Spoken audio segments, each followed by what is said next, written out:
alihi wa sahbihi ajma'in amma ba'd. Qala Allah Ta'ala fi kitabil karim, a'udzu billahi minasyaitonir rajim. Bismillahirrahmanirrahim. Al-yawma nakhtimu ala afwahihim wa tukallimuna aydihim wa tashhadu arjuluhum bima kanu yaksibun.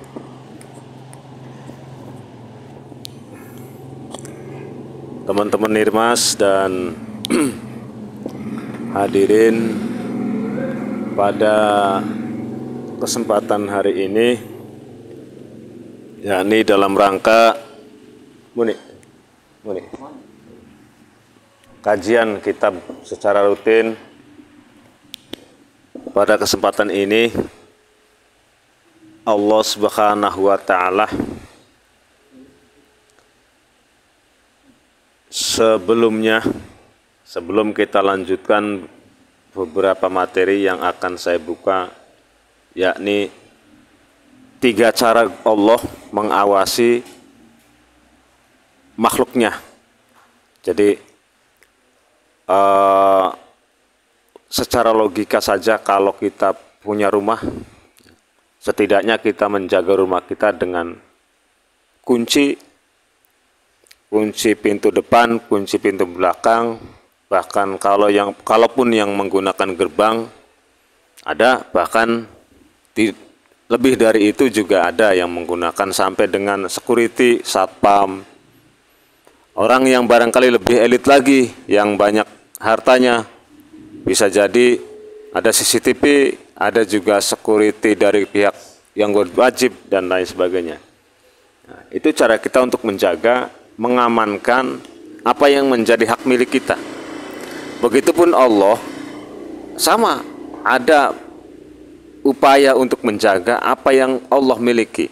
Jadi setiap yang ada di muka bumi dan langit seisi alam semesta ini, karena semuanya adalah hak milik Allah, hak ciptaan Allah, yang sewaktu-waktu Allah boleh saja mengganti seluruhnya, atau boleh saja mengakhiri kehidupan dunia ini dengan adanya kiamat dan lain sebagainya. Bahkan boleh jadi setelah umat kita, setelah manusia, diganti dengan umat yang lain, bisa jadi. Karena memang Allah memiliki sifat qadim alal qadim, maha berdiri sendiri, tidak membutuhkan siapapun. Pada kesempatan kali ini, sebelum kita lanjut ke materi, walhamdulillah, marilah kita sama-sama selalu mensyukuri nikmat Allah. Nikmat dalam arti nikmat yang sesungguhnya selain kita punya nikmat yang sifatnya jasadi, nikmat rezeki, kesehatan, dan lain sebagainya, juga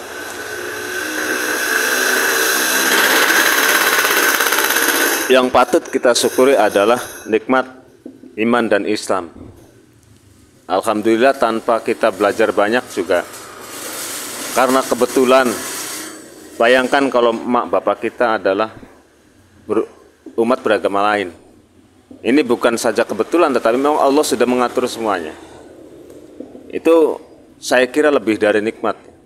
Ketika kita dilahirkan oleh seorang muslimah, dari seorang bapak muslim, ini sudah modal utama, fondasi keimanan kita justru di sana.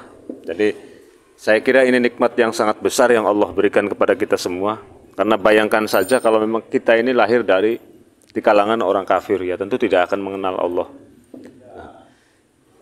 Yang saya muliakan, saudara-saudara sekalian, khususnya rekan-rekan Irmas yang masih mau belajar, memperbaiki diri sendiri, mencukupkan kekurangan-kekurangannya, adalah memang proses upaya itu penting dalam setiap melengkapi.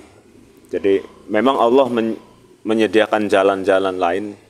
Selain Allah menyediakan waktu untuk kita, juga Allah memberikan reward tersendiri pada orang yang mau melakukan proses. Karena ilal ladzina amanu wa amilus solihati wa tawassaw bil haqq wa tawassaw bis sabr. Jadi Allah sebenarnya selain juga menyelesaikan urusan-urusan manusia dengan kehendak Allah, tapi juga Allah memberikan reward tersendiri pada orang yang memang mau berupaya. Ilal ladzina amanu wa amilus solih. Wa amilus solihut kalau menurut kacamata beberapa ulama yang memang langkah-langkah upaya-upaya strategis yang dilakukan oleh seseorang sehingga kita mau memperbaiki diri kita. Pada kesempatan ini judul sudah saya sebutkan tadi bahwa 3 cara Allah mengawasi atau menjaga makhluk-makhluknya atau apa yang menjadi kepunyaan Allah. Yang pertama, Allah Subhanahu wa ta'ala melakukan pengawasan secara langsung. Allah Subhanahu wa ta'ala memantau melebihi CCTV. Ya. Kalau CCTV hanya sekedar visualnya saja. Jadi CCTV itu sifatnya kalau gerak-gerik ya bisa dibaca oleh CCTV. Tetapi yang sifatnya audio jarang, nggak bisa ditangkap. Kecuali memang di tempat-tempat yang lebih yang lebih elit lagi. Tetapi kelemahannya juga tidak bisa membaca niat. Ini orang kalau lihat gambar ini, misalnya kalau CCTV sekedar mau indikatornya saja, mau nyolong atau enggak, ini mau sholat apa enggak, karena dari sana terekam CCTV kemudian gambarnya menggunakan sarung dan lain sebagainya, ini pasti orang mau sholat. Tetapi Allah tidak. Allah memantau langsung dari lubuk hati yang paling dalam kita, yaitu niat. Jadi dari mulai niat, Allah memantau hati seseorang sampai dengan lebih dari itu. Makanya penting, Allah selalu mengingatkan pada kita, penting kiranya untuk menyadari bahwa niat itu penting. Setiap kita mau melakukan apapun penting. Apalagi kita yang masih banyak sekali kekurangan ibadah kita. Jadi manfaatkan waktu kita dengan niat aja udah lumayan. Jadi pada intinya begini, kalaupun apapun yang ingin kita lakukan, dahulukan niat aja dulu. Niat kita ingin melakukan sholat, niatnya didahulukan, kemudian mencoba untuk bertindak. Adapun di tengah jalan kemudian urusannya ban motor kempes atau mogok atau hujan deras sekalipun, itu sudah bukan urusan kita. Jadi nilai plus poinnya adalah ketika kita sudah niat di dalam hati kita, terus kemudian kita berupaya, kemudian ada halangan di jalan, ya sama niat kita ini pahalanya dengan orang yang melakukan ibadah yang tadi kita lakukan batal, tidak jadi. Begitupun ibadah-ibadah yang lainnya sama. Saya kira ini pentingnya niat disadari bahwa dalam diri manusia ini banyak kelemahannya. Juga pentingnya niat setiap kali kita melakukan apapun, mencobalah untuk niat.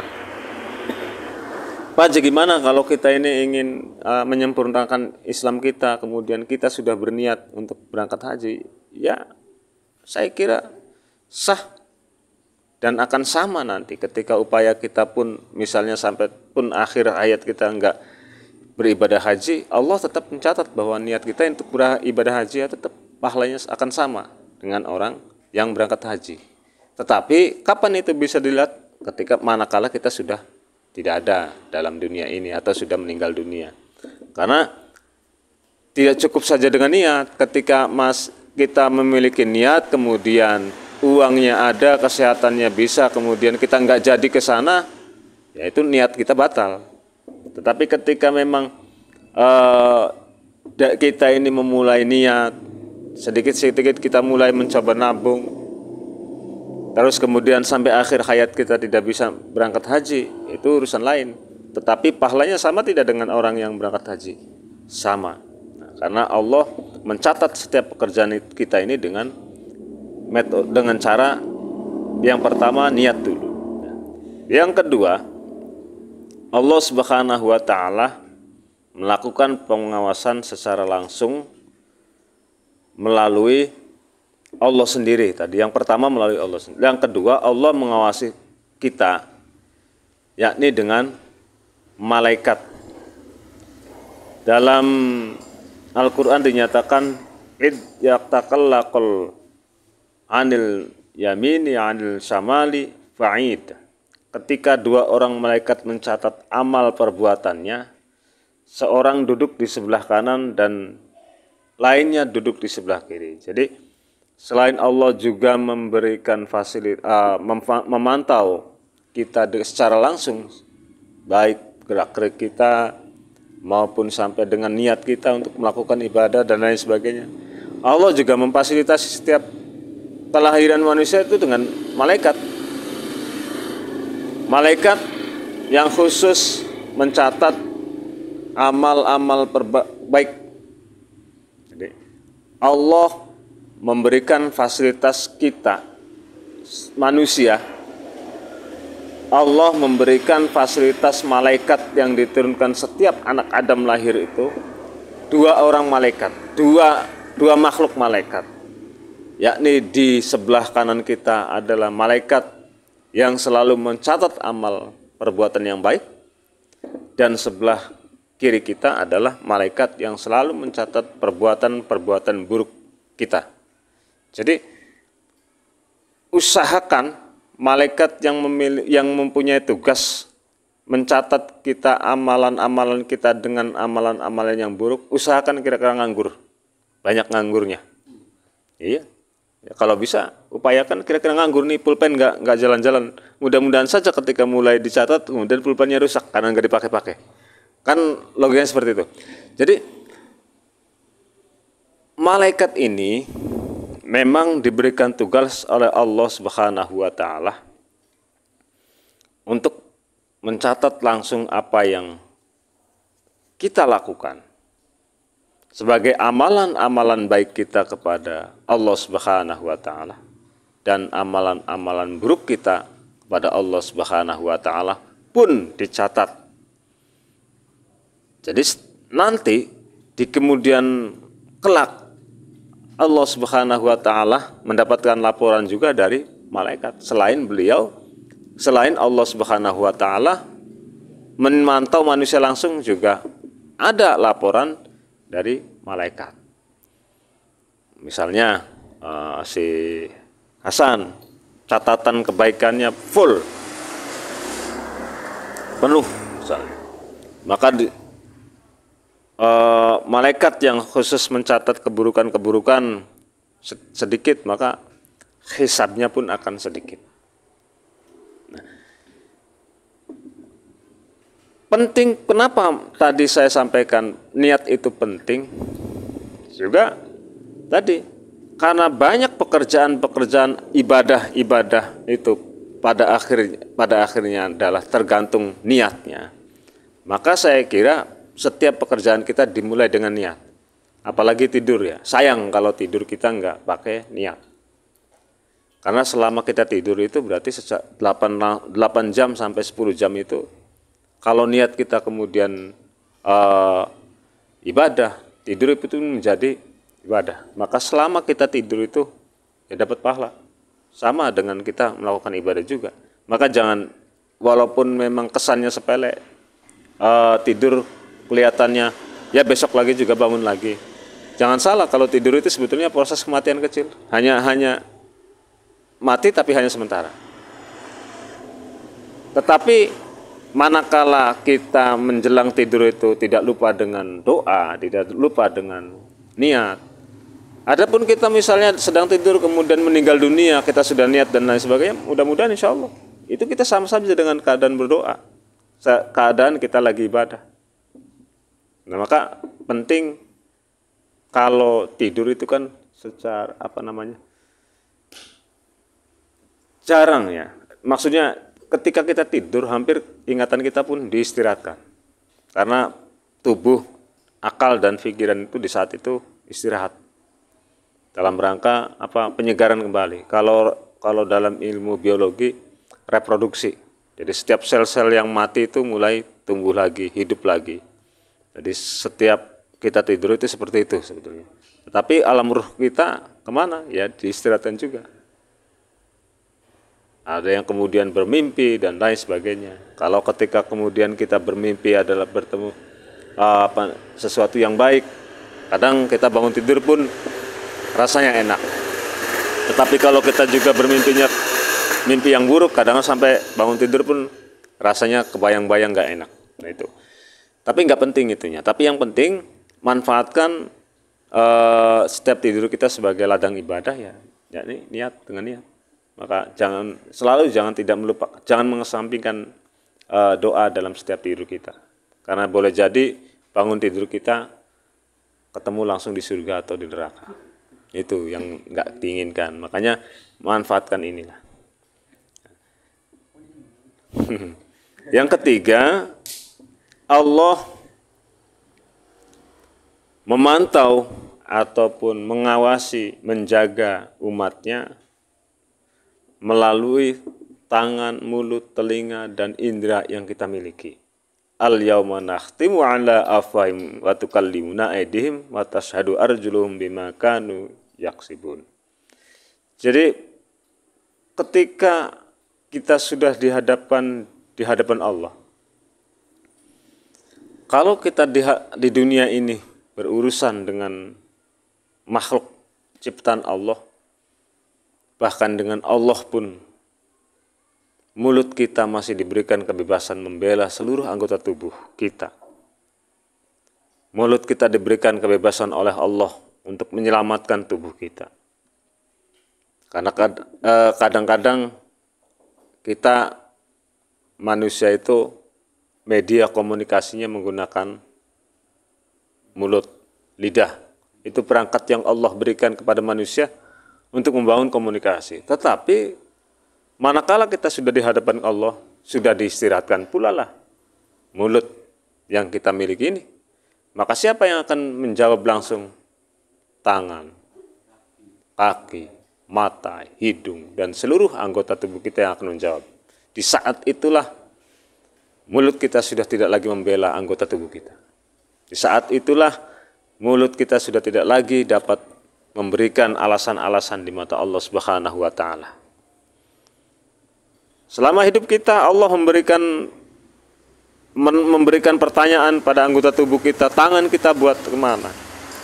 Kaki kita dilangkahkan kemana? Ke masjid kah? Ke tempat maksiat kah?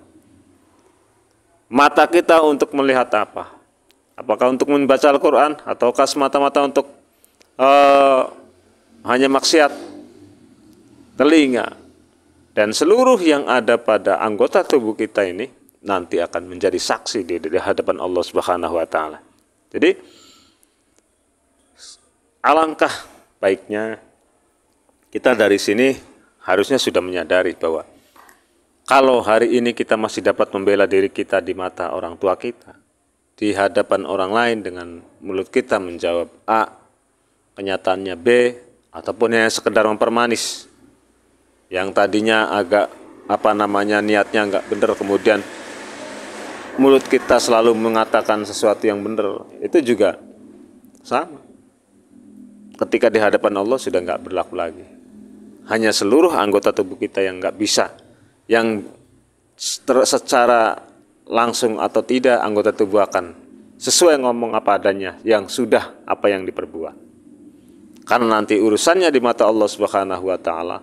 Ketika di hari di mana manusia dibangkitkan lagi, dimintai pertanggungjawaban atas hidupnya, maka tidak ada seorang pun yang bisa menolong kita kecuali apa yang sudah kita lakukan, apa yang sudah kita perbuat, amalia-amalia kita.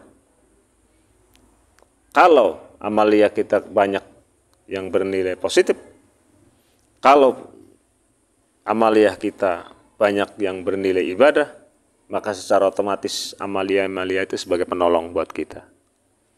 Nah, maka saya kira penting buat kita adalah hari ini kita harus sudah menyadari bahwa semuanya ini kita pasti dipertanggungjawabkan di mata Allah. Tidak ada yang tidak. Dari awal saya katakan Allah itu memantau secara langsung. Jangankan gerak-gerik sampai niat pun Allah tahu. Kalau kita manusia masih menduga-duga, tapi Allah tidak akan bisa disembunyikan apa yang menjadi niat, sekalipun memang di dalam lubuk hati kita yang paling kecil. Nah, maka mari mulai hari ini dan seterusnya saya kira penting membuat catatan-catatan kecil. Catatan kecil kita ini hari ini berapa persen berbuat kebaikannya, keburukannya. Ya, sehingga kita mencoba untuk membalancekan. Kalau masih kurang banyak perimbangannya, maka kita coba untuk memberikan perimbangan. Sholat kita misalnya hanya 24 jam, itu hanya kurang lebih 15 menit. Dari mulai subuh sampai duhur sampai ini seluruhnya anak 15 menit. Berarti waktu kita yang tersisa ini berapa misalnya? Kita tidur, kalau tidurnya niat, mudah-mudahan menjadikan niat ibadah kita. Berarti 8 jam kita sudah ibadah sebagai penyeimbang. Terus bikin catatan-catatan kecil supaya setidak-tidaknya kita sudah menyadari bahwa seberapa sih amal yang sudah kita lakukan untuk untuk dipertanggungjawabkan di mata Allah Subhanahu wa taala. Karena yang namanya kematian itu akan sangat relatif. Kullu nafsin dha'iqatul maut. Tidak tua, muda, miskin, kaya, semuanya tidak ada urusan. Karena itu merupakan kontrak pribadi-pribadi di mata Allah. Kontrak yang tidak bisa tidak. Karena kita bisa lahir di dunia ini juga berdasarkan kontrak. Kontraknya apa? Biasanya ketika setiap anak Adam ingin dilahirkan, maka biasanya buat perjanjian. Allah memberikan perjanjian, kamu hidup sekian tahun dengan fasilitas ini. Sanggup, maka akan lahir seorang anak Adam, yaitu kita manusia. Kalaupun tidak sanggup, biasanya akan ada keguguran. Nah itu. Jadi karena kita memang sudah menyatakan kesanggupan kita di mata Allah untuk melaksanakan konsekuensi hidup di dunia, konsekuensinya adalah ibadah, konsekuensinya membangun kesadaran bahwa Allah itu ada, Allah itu Maha Pengasih, Maha Penyayang. Maka kita coba untuk selalu menyadari bahwa kita ini hanya diberikan kesempatan tidak lama, hanya sendaguro saja. Bahkan kalau kita hitung kehidupan dari semenjak Adam sampai hari ini, kita paling relatif singkat untuk hidup dalam dunia. Karena sudah hampir mendekati kepunahan. Baik usia bumi, usia langit, usia matahari, dan sebagainya. Dari mulai kita kecil sampai hari ini, orang semakin kesini agak pendek umurnya. Karena memang sirkulasi di dunia itu juga akan ada perimbangan. Semakin banyak kelahiran juga akan semakin banyak kematian. Itu Allah membuat regulasi seperti itu. Jadi sekali lagi, mari pada kesempatan yang baik ini kita coba untuk selalu memperbaiki diri kita, terutama sadar betul bahwa Allah Subhanahu wa taala ini memberikan waktu untuk kita ini bukan untuk main-main, tetapi adapun memang Allah memberikan fasilitas yang berbeda. Ada yang miskin, ada yang kaya, itu hanya fasilitas dan nanti pun akan dipertanggungjawabkan. Semakin banyak yang Allah titipkan ke kita, maka semakin sejumlah itulah yang akan diambil. Contoh, saya nitip mobil ke antum Hasan misalnya. Saya nitip mobil, kuncinya, maka mobil itu juga akan dipertanggungjawabkan. Kalau kemudian mobil itu setelah dititipkan rusak, lecet dan lain sebagainya, itu juga suruh diperbaiki kembali, kan begitu.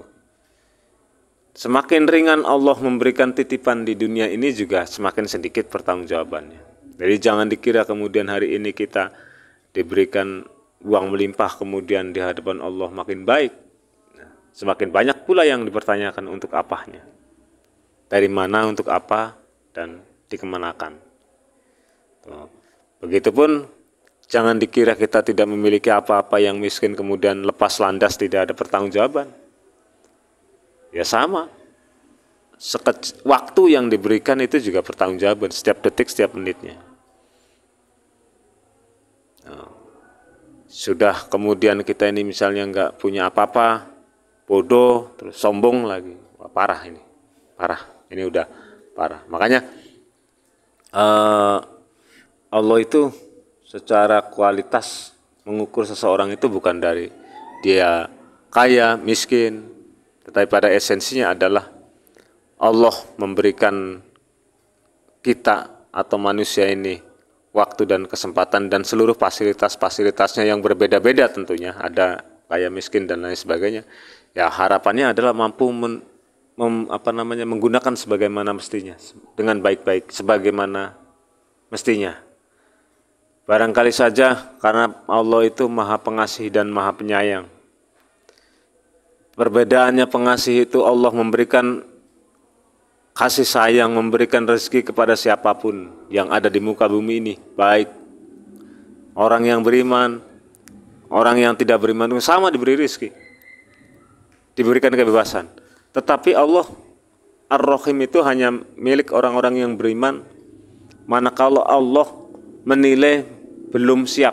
Misalnya si Hasan ini belum siap diberikan rezeki sebegitu banyak, maka atas dasar Rahimnya Allah Subhanahu wa taala, Hasan gak diberi. Allah selalu menghitung ke sana, selalu sesuai dengan kapasitasnya. Kenapa? Boleh jadi misalnya kita ini banyak diuji karena memang kita ini, kata Allah, suruh melengkapi apa yang menjadi kekurangan kita untuk menuju kesempurnaan. Boleh jadi Allah menilai kita hari ini masih belum layak mendapatkan rezeki yang banyak. Bisa saja ketika Allah Subhanahu wa taala hari ini memberikan rezeki yang banyak, kita malah tersesat jauh. Karena tidak sedikit orang-orang yang kafir kemudian banyak rezeki, banyak uang, malah berbuat maksiat dan berfoya-foya. Salah satu contoh negara yang terkaya sampai hari ini, Belgia dan beberapa Amerika, itu justru banyak angka kematian bunuh dirinya karena frustasi. Kenapa pada dasarnya? Ya karena mereka nggak memiliki keyakinan ketuhanan, nggak yakin bahwa dunia ini memang ada yang punya. Kemudian di negara-negara Jepang itu kan negara-negara kaya, tetapi juga banyak keprihatinan angka bunuh diri dan kematian bunuh diri itu. Hanya karena apa ya? Karena memang mereka nggak memiliki keimanan. Buat apa sih kita ini banyak uang kemudian tidak bisa menikmati? Karena orang itu mungkin saja ketika kualitas kita ini kemudian diberikan rezeki Allah yang sedikit. Anda pernah lihat tidak? Pernah lihat nggak misalnya orang kampung di sawah, kemudian naik sepeda berboncengan dengan istrinya, kemudian sambil ketawa-tawa sambil di jalan itu, kita memandang rasanya nikmat sekali hidup ini. Dan tidak sedikit pula menggunakan mobil mewah, istri cantik, kemudian anak juga sukses-sukses, bertengkar terus.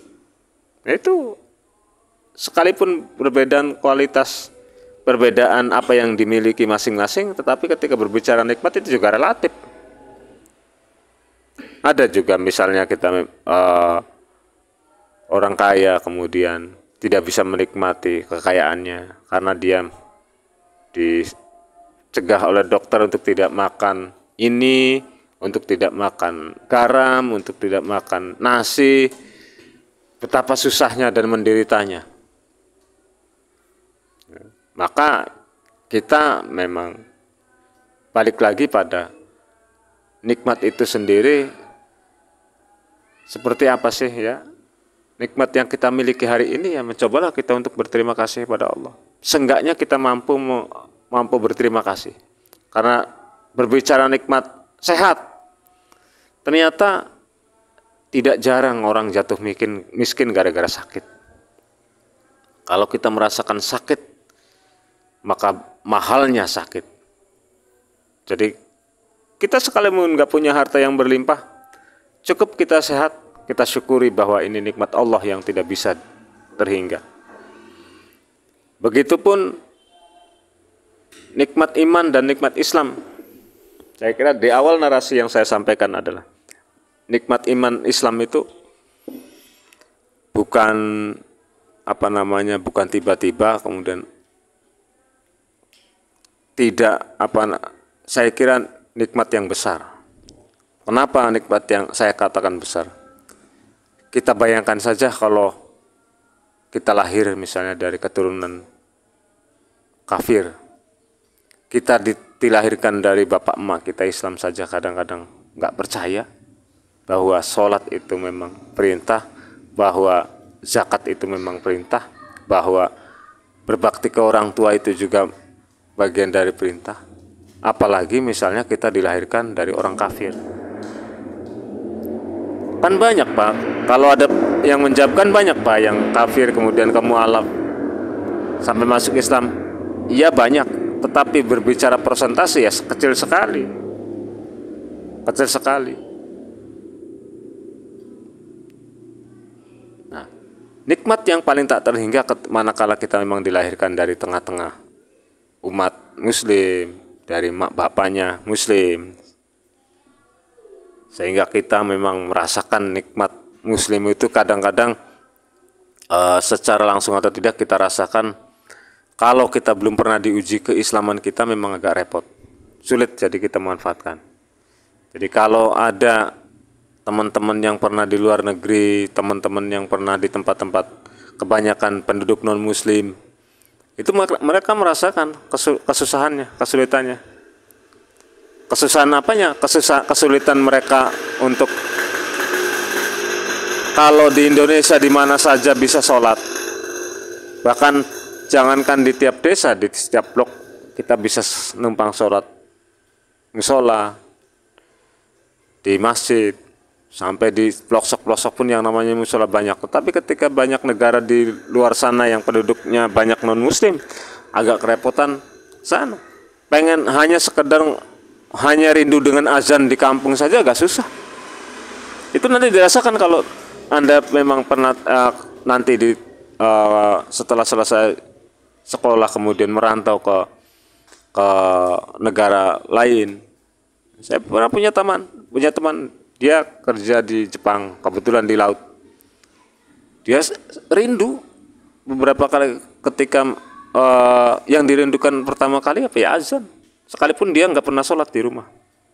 Tetapi memang karena di sana itu asing sekali azan. Sampai dia tidak bisa membedakan mana itu siang dan malam. Karena pembatas azan maghrib dan subuh itu tidak didengar. Kerja dan kerja. Pulanglah ke rumah karena dengan alasan hanya tidak pernah mendengarkan azan. Dia di negara Jepang, kemudian di laut pula. Jadi sulit untuk mendengarkan azan. Yang banyak muslimnya yang kerja di darat aja kadang agak kesulitan di sana. Kenapa kesulitannya? Karena ya logikanya di sana juga umat penduduknya ya lebih banyak non muslim ketimbang muslim. Jadi ukurannya kenapa di Indonesia itu lebih mudah menjumpai tempat-tempat ibadah, karena di Indonesia memang 90% muslim. Sejelak-jelaknya orang ketika sejahat-jahatnya orang ya tentu ketika ada orang yang buat musola masjid pasti support, karena dia sadar betul akan kebutuhan itu.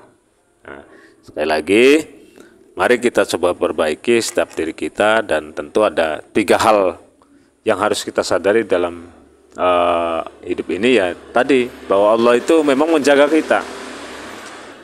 Menjaga dalam artian universal ya. Bagi barangkali orang-orang yang kafir, menjaga itu ada juga yang mengartikan bahwa kita ngerasa diawasi. Tapi bagi orang-orang yang beriman, saya kira ya kita ini memang dijaga oleh Allah, dilindungi oleh Allah. Sehingga apapun yang terjadi pada hidup kita ini memang tidak akan tidak akan lepas dari pandangan Allah untuk menjaga makhluk-makhluknya. Karena sifat Allah adalah pengasih dan penyayang, yang tidak mungkin Allah kemudian dengan atas dasar sayangnya Allah kepada kita semua, ya tentu berdasarkan apa yang sudah kita lakukan. Ingat sekali lagi, kita manusia hanya tujuannya Allah diciptakan yaitu ibadah. Wa ma khalaqtul jinna wal insa illa liya'budun. Jadi adapun kemudian di sana ibadah ada nikmatnya, yaitu alhamdulillah kita difasilitasi lain. Tapi tidak lain dan tidak bukan bahwa Allah menciptakan itu hanya tujuannya satu, untuk ibadah. Lainnya mah fasilitas-fasilitas yang Allah berikan itu cuma sekedar fasilitas saja. Karena pada dasarnya sama. semuanya dimintai pertanggungjawaban. Nah, itu saja pada kesempatan kali ini. Sebelum diakhiri, barangkali ada yang ingin ditanyakan, silakan. San, mau tanya? Ya. Oke. Kalau memang tidak ada yang tanyakan, mohon maaf atas segala kekurangan. Wal afu minkum. Wassalamualaikum warahmatullahi wabarakatuh.